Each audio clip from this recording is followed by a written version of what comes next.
বিশ্বাস এমন একটা জিনিস, বিশ্বাস যে কোনো সম্পর্কে যদি না মজবুত থাকে, বিশ্বাসের ভিতটা যদি না শক্ত থাকে না, কোনো কিছুই সম্পর্ক কিন্তু টেকে না।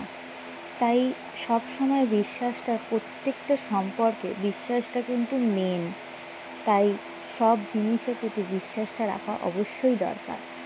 অনেক মানুষ অনেক কিছু চাইবে, তোমাদের ভালো সম্পর্ক, সেই সম্পর্ক নষ্ট করতে চাইবে। অনেকে দেখবে ভালো কিছু দেখতে পারে না, তো সেই ক্ষেত্রেই তো তোমাদের কি বলবো, দুজনের হাজব্যান্ড ওয়াইফের মধ্যে যদি সম্পর্কটা ভালো থাকে, দেখবে হাজার ঝড়ঝাপটা এলেও, হাজার শত্রু এলেও কিন্তু কিছুই করতে পারবে না। তাই তো, ঠিক বললাম তো? তো চলো, এরকম অনেক গল্প হবে, অনেক কথা হবে। তার আগে নিজের পরিচয়টা দিয়ে ফেলি। নমস্কার বন্ধুরা, শুভ সকাল। সকলে কেমন আছো? আশা করি সকলেই ভালো আছো। ভালো থাকো, সুস্থ থাকো, এই কামনাই করি। আবারও তোমাদের কাছে নতুন একটা ভিডিও নিয়ে চলে এলাম। আমি পিউ। আর দেখতেই পাচ্ছ ভিডিওর প্রথমে আমি কিন্তু সকাল সকাল উঠে, কিন্তু যেহেতু মহালয়, আজকে তো মহালয়, তো ভোর 5টায় উঠে মেয়ে কিন্তু অলরেডি মহালয় দেখছে। আর তারপরে আমি উঠে সব বাসি কাজ সারা হয়ে স্নান করে নিয়েছি, করে পুজোটাও হয়ে গেছে। দেখতে পেলে পুজোর সেবার বাসনগুলো ধুয়ে সুন্দর করে রেখে দিয়েছি। আর এদিকে বিছানাটাও কিন্তু আমার ক্লিন হয়ে গেছে। আর যে কটা জামা কাপড় ছিল, চাদর ছিল, এগুলোই টুকটাক করে ভাঁজ করে সুন্দর করে রেখে দিয়ে তারপর আবার রান্না তো বাকি আছে, তাই না? তো মেয়েকেও কিন্তু খাওয়ানো অলরেডি হয়ে গেছে। মেয়েও উঠে পড়েছে তাড়াতাড়ি, আর বড় মেয়ে তো সেই ভোর 5টায় উঠেছে।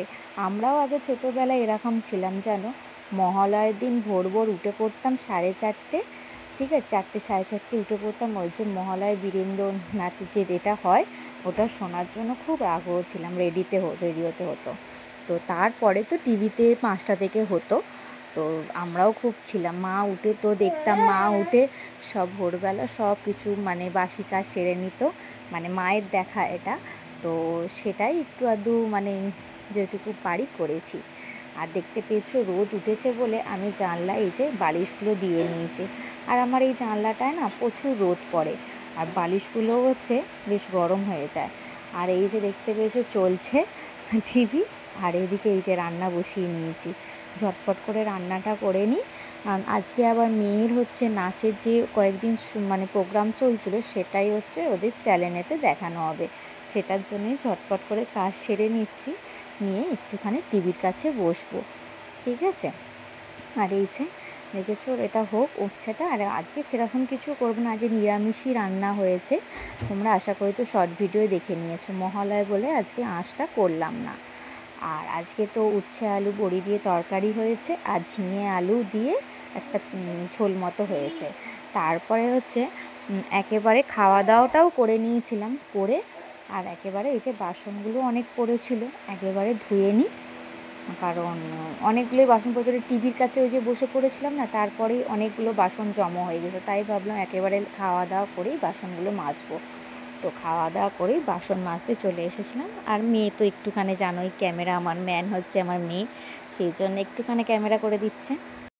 আর এই কাজগুলো কি বলো তো, করতে খুব একটা যে খারাপ লাগে তাও না। এগুলো তো আমার নিজের সংসারের কাজ, তাই আমার হাজার কষ্ট হলেও আমি কিন্তু হাসি মুখেই এই কাজগুলো করতে কিন্তু খুবই ভালোবাসি। আর এটা তো আমার, তাই না? আমারটাকে তো সুন্দর করে রাখতে হবে। আমার জিনিস দেখবে, নিজের সবসময় জিনিসটা আমরা নিজের জামা কাপড় বলো খুব সুন্দর করে গুছিয়ে রাখি যেরকম, ঠিক সেরকমই সংসারটাও বলো, এটা কিন্তু সম্পূর্ণ আমার।